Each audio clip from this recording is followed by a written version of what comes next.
All right, get ready, because today we're diving deep into a true crime story. And not just any story, this one's got it all.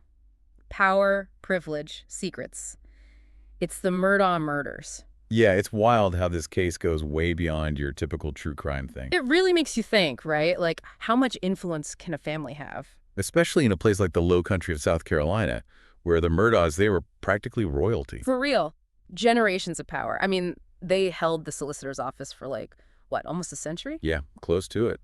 And their law firm, PMPED, it was basically an empire down there. PMPED, did you know it actually stood for Peters, Murdaugh, Parker, Eltsroth, and Detrick? It did. Yeah. And that New Yorker article, the Murdaugh Murders, it really paints a picture of just how much reach they had. Like some companies wouldn't even do business in that whole region just to avoid them. Seriously? Wow. Yeah, they had that much pull. You know, with that kind of power, you got to wonder, what was it really built on? Right. Was it all legit or... Well, that's the thing. The New Yorker article mentions some pretty unsettling things about how they operated. Like other lawyers talking about their tactics, and not in a good way. It's almost like their reputation cut both ways. Like it got them what they wanted, but it also kept people quiet. So you have this family, the Murdaughs, living large, calling all the shots. And then boom, 2019, tragedy strikes. Mallory Beach dies in that awful boat crash. And guess who was driving the boat? Paul Murdaugh, Alex Murdaugh's son. The most insane part, at least from that New Yorker article, is what Alex Murdaugh allegedly did after. It's like instead of grief, it was all about damage control. Even flashing his lawyer badge at the hospital. Can you believe that? Like he could just make it all go away. Exactly. It's unbelievable. And that's where Mandy Matney comes in. This local journalist, she starts sniffing around. And thank goodness she did. She is the one who really blew the lid off this whole thing. There's this great article in Bluffton today, Murdaugh Mania. It talks about how she was already digging into some shady stuff connected to the family before the murders even happened. See, this is why we do these deep dives. There's always more to the story. Always. So Matney's finding financial irregularities, rumors of other suspicious deaths. Things are not adding up. It's like those rumors that everyone's heard but nobody really wants to believe. Suddenly they're not rumors anymore. Right. And they're about to get a whole lot worse. So it's June 7th, 2021, and Alex Murdaugh makes a chilling 911 call. This is where it gets really crazy. His wife, Maggie, and son, Paul, the one from the boat crash, they're dead. Shot at their own hunting lodge. I mean, talk about a family tragedy. It's like something out of a movie. Right. But then things take a turn. Because it starts to feel like maybe, just maybe, this grieving husband, he's not what he seems. That BBC article, the one that called this whole thing the downfall of a dynasty, they nailed it. Yeah. Because suddenly the spotlight shifts. And it lands squarely on Alex Murdaugh. The investigation ramps up, and what they uncover is wild. Like, remember those financial questions Matney had raised? Oh, yeah. Well, the New Yorker article lays it all out. Embezzlement, fraud, the whole 9 yards. Millions of dollars gone. Millions. Gone. And not just from the firm, PMPD, from clients, too. People he knew. People who trusted him. It's like a whole other life right under everyone's noses. Exactly.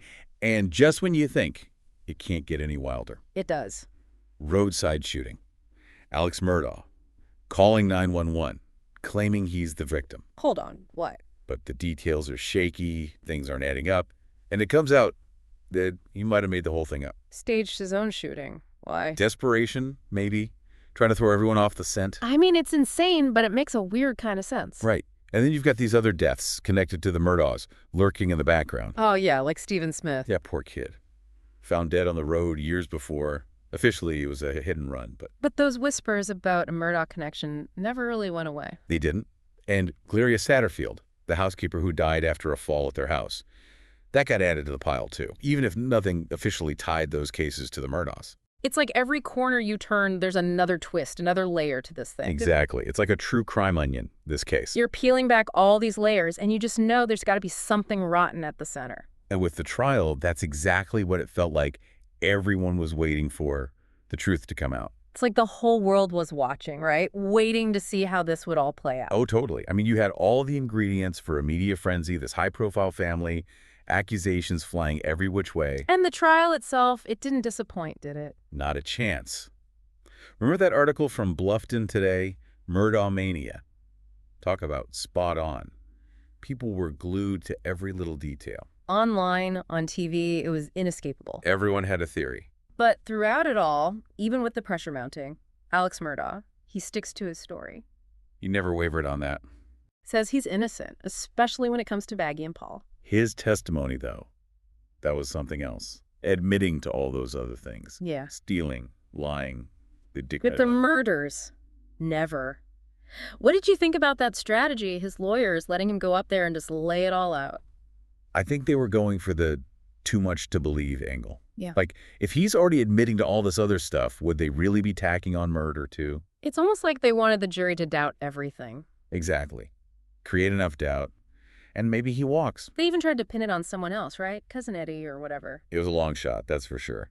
Especially with the lack of hard evidence tying anyone else to the scene. It's like they were throwing everything they could at the wall, hoping something would stick. In the end, though, it wasn't enough. The jury saw through it. Guilty on all counts. The downfall of a dynasty. It's crazy, right? How quickly things unraveled. This family that seemed untouchable. Makes you wonder what was going through his head all those years. What pushed him to that point? The pressure, the secrets, the lies. It's a lot for one person to carry. It's a reminder that even behind closed doors, even with all the power and privilege in the world, actions have consequences. And that sometimes the truth has a way of coming out no matter how hard you try to bury it. Absolutely. This whole case, it's way bigger than just one family, you know? It really makes you question things. Like, what about those other suspicious deaths connected to the Murdaughs? Those were never fully resolved, were they? No, and that's what's so unsettling. It leaves you with this lingering feeling of what if? And the fact that someone like Mandy Matney, this local journalist, she was the one sounding the alarm for years. It makes you think, what else is out there, hidden in plain sight? It's a reminder to pay attention, right, to our own communities, because the potential for things to go wrong, it's everywhere. Power can be a dangerous thing, especially when it goes unchecked. We've got to be vigilant, ask questions, hold people accountable, because if it can happen in the Low Country, with a family as powerful as the Murdaughs, it can happen anywhere. And that's a terrifying thought. No doubt about it, this case, it's a story that stays with you. It does. Well, that's our deep dive into the Murdaugh murders. It's a story that shocked a nation, and it's one that continues to raise more questions than answers. And it all started with a whisper. So be careful what you choose to ignore, because sometimes the quietest whispers can be the most telling. Thanks for listening. Thanks for having me.